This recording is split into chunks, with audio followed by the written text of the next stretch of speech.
বিকাশ দ্বিবেদী না, তিনি বিখ্যাত কেউ নন। ভারতবর্ষের উত্তরপ্রদেশের এক সাধারণ পরিবারের যুবক তিনি। কিন্তু গত কদিন ধরে তার জীবনে এমন কিছু ঘটনা ঘটেছে যার জেরে গোটা পৃথিবীর সংবাদ মাধ্যমে তোলপাড় পড়ে গেছে। কেউ যুক্তি দিয়ে বুঝেই উঠতে পারছেন না যে তার জীবনে ঘটে থাকা এই অদ্ভুত ঘটনাগুলো কিভাবে ঘটছে। কি সেই ঘটনা সব বলবো এই গুরুত্বপূর্ণ প্রতিবেদন শেষ অবধি দেখুন। আমি দীপেন্দু, দ্য নিউজ বাংলা লাইভে আপনাদের স্বাগত জানাই।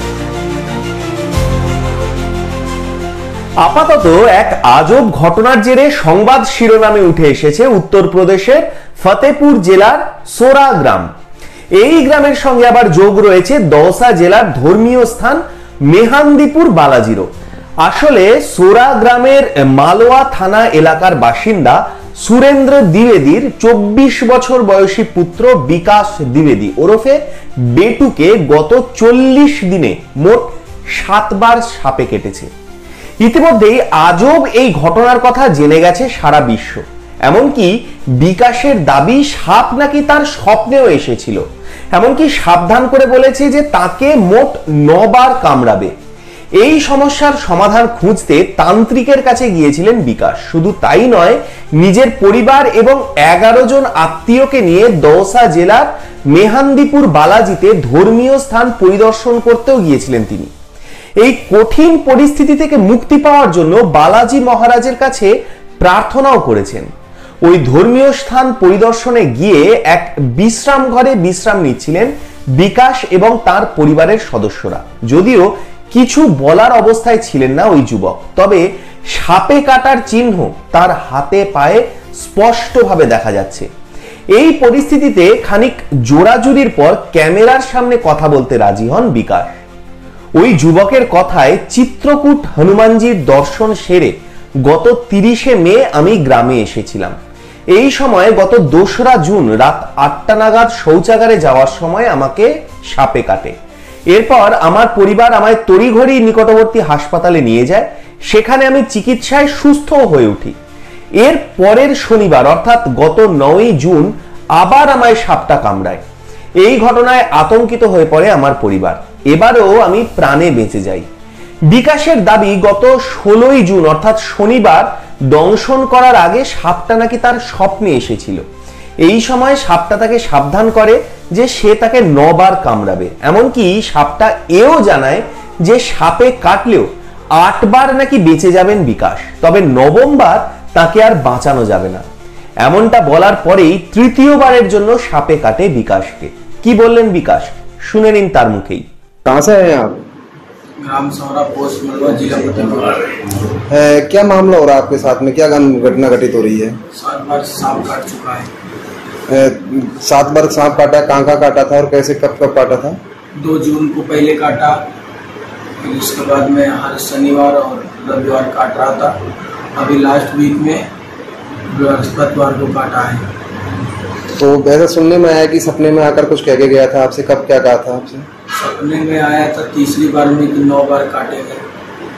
9वीं बार कोई तांत्रिक महात्मा डॉक्टर नहीं बचा पाएंगे। अभी आप जब वहाँ से फतेहपुर से बालाजी के लिए चले थे तो उस टाइम भी कोई ऐसी कोई घटना सपने में आने की बात सामने आई है? कुछ कोई कुछ नहीं है। ऐसा सुनने में आया कि शनिवार को सांप ने काटने की चेतावनी दी, अगले शनिवार को। अब अगले शनिवार को तो काटेगा। कह के गया है वो? अगले शनिवार तो उसका दिन ही है। घटना जैसे होती है तो आपको कैसे एहसास, कभी एहसास होता है कि भैया वैसे होने वाला है मेरे साथ? ऐसा क्या होता है? बाई आँख फड़कने लगती है और अंदर से पूरा डर जैसा सांप काट लेगा आज।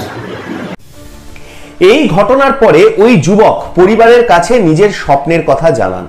এই পরিস্থিতিতে সাপের আতঙ্ক তৈরি হয় গোটা পরিবারে।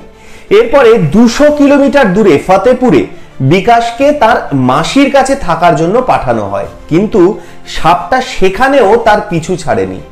গত 23শে জুন অর্থাৎ শনিবার রাতে বিকাশ যখন ঘুমোচ্ছিলেন তখন তাকে 4র্থবারের জন্য কামড়ায় সাপটা। এমনটা ঘটার পরেই বিকাশের স্বপ্নের কথা বিশ্বাস করতে শুরু করেন তার পরিবারের সদস্যরাও। এরপর তাকে ফতেপুর থেকে কাকার বাড়িতে পাঠিয়ে দেওয়া হয়। সেখানে প্রত্যেকটা জায়গায় সিসিটিভি ক্যামেরা লাগানো ছিল। এমনকি যেই ঘরে বিকাশকে রাখা হয়েছিল সেই ঘরের নিরাপত্তা ছিল জোরালো। অথচ বিকাশের দাবি পঞ্চমবারের জন্য তাকে সাপে কাটে সেইখানেই। তিনি আরো বলেন যে সাপটা এসে তাকে গত 6 এবং 11 জুলাই কামড়ায় তার কাকার বাড়িতেই, আর এই ঘটনার পরে ভেঙে পড়েছেন ওই যুবক। বিকাশের বক্তব্য তিনি ছাড়া আর কেউই নাকি সাপটাকে দেখতে পান না। মেহান্দিপুর বালাজিতে আসার আগেও সাপটা তার স্বপ্নে এসেছিল বলেও জানায় বিকাশ। এমনকি তাকে এও বলেছিল যে এই শনি এবং রবিবারে সে বিকাশকে কামড়াবে না, বরং পরের শনিবার যেভাবেই হোক সে বিকাশকে কামড়াবে। আর এই বারংবার সর্পদংশনের জেরে চিকিৎসা করাতে গিয়ে লক্ষ লক্ষ টাকা খরচ হয়ে যাচ্ছে বিকাশে। এর জন্য বহু তান্ত্রিকের কাছেও ঘুরেছেন বলে জানালেন তিনি। এমনকি তার জন্য বাড়িতে রাখা মায়ের গয়নাও বন্ধক রাখতে হয়েছে। এই সমস্যা থেকে মুক্তি পেতে শেষ আশা নিয়ে বিকাশের পরিবার হাজির হয়েছে মেহান্দিপুর বালাজিতে, যা সংকট মোচন নামেও পরিচিত। বিপদের হাত থেকে নিষ্কৃতি পাওয়ার জন্য গোটা পরিবার প্রার্থনা করছে। আত্মীয় পরিজনের দাবি বিকাশ ও তার পরিবারকে ঘিরে রয়েছে আতঙ্ক, আর তাদের অর্থনৈতিক অবস্থাও বেশ দুর্বল। এমন অকল্পনীয় ঘটনায় আপাতত সরকারি সাহায্য চাইছেন বিকাশের আতঙ্কিত পরিবার। আর এই খবর সংবাদ মাধ্যমে প্রকাশ পেতেই জেলা প্রশাসন বিষয়টাকে গুরুত্ব সহকারে দেখছে। স্বাস্থ্য দপ্তর, বন দপ্তরও ইতিমধ্যে হস্তক্ষেপ করে গোটা বিষয়টা খতিয়ে দেখছে। সিএমও ডক্টর রাজীব নারায়ণ গিরি জানান 3 জন চিকিৎসকের দল গঠন করা হয়েছে। ডক্টর জওহরলাল নামে যে চিকিৎসক বিকাশের চিকিৎসা করছেন তার হাসপাতালে ইতিমধ্যেই দলবল নিয়ে পৌঁছেছেন ডিএফও রামানুজ ত্রিপাঠী। আপাতত সবাই চিন্তায়, এবং সব থেকে বড় কথা এই রহস্য সবাইকে ভাবিয়ে তুলেছে। এমনটাও হওয়া সম্ভব? আপনারা কি বলেন? আপনাদের মূল্যবান এবং গুরুত্বপূর্ণ মতামত জানান দ্য নিউজ বাংলা লাইভের কমেন্ট সেকশনে। আর দেখতে থাকুন দ্য নিউজ বাংলা লাইভ। দুর্নীতি রাজনীতির বাইরে এই ধরনের সব খবর জানতে চোখ রাখুন কেবলমাত্র দ্য নিউজ বাংলা লাইভে।